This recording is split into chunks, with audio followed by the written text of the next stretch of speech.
Wilujeng siang sadayana, deui saring abdi Adventio, host anjeun waktu sieu sabuderan olahraga nu nyajikeun warta anu panas, faktual serta tangtu bisa ngelegaan wawasan pemirsa sadayana.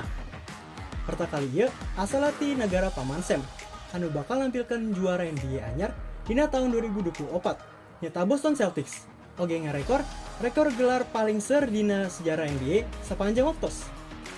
Boston Celtics ngelehkeun Dallas Mavericks dina pertandingan kalima tina 2024 NBA Final. Celtics boga hak pikeun jadi jawara sanggeus menang 4-1 dina pertandingan kalima. Pertandingan kalima final NBA 2024 ieu dilaksanakan di TD Garden, Boston, dinten Salasa 8 Juni. Boston Celtics menang kemenangan longsor ngalawan Dallas Mavericks kalayan skor 100-88. Gelar eta merupakan gelar ke-18 pikeun Boston Celtics.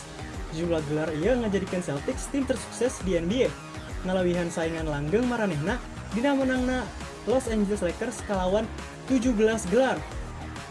Gelar ieu oge khusus pisan, ku sebab terakhir kali aranjeunna menang eta dina 2008. Anu matak tahun eta maranehna jadi jawara kalayan ngalahkeun Lakers kalawan skor anu sarua di final, nyata 4-1. Dina pertandingan kalima final NBA 2024, Jason Tatum jadi pahlawan kalayan nyumbangkeun 31 poin. Jalen Brown oge muncul seket ku nyumbangkeun 21 poin. Jalen Brown oge res menang pangajian pribadi nyata final MVP, nyata pangajian anu dibikin ka pamain anu pangpangna pengaruhna dina ajang final. Sejumlah pamain teu bisa nahan perasaan maranehna. Mimitian si Jason Tatum nepi ke bentang Maverick Dallas Luka Doncic anu tungtungna bisa mawa timna ka final pikeun kahiji kalina sanggeus genep tahun dina seragam The Mavs.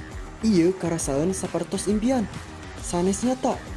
Abdi kelengitan kecap. Saur Tatum. Di pihak Dallas Mavericks, pemain bentang Luka Doncic dikedalkeun hapuntenna. Urang geus bajuang jeung usum goreng. Tapi eta teu cukup. Urang nalangsa. Urang eleh. Hapunten.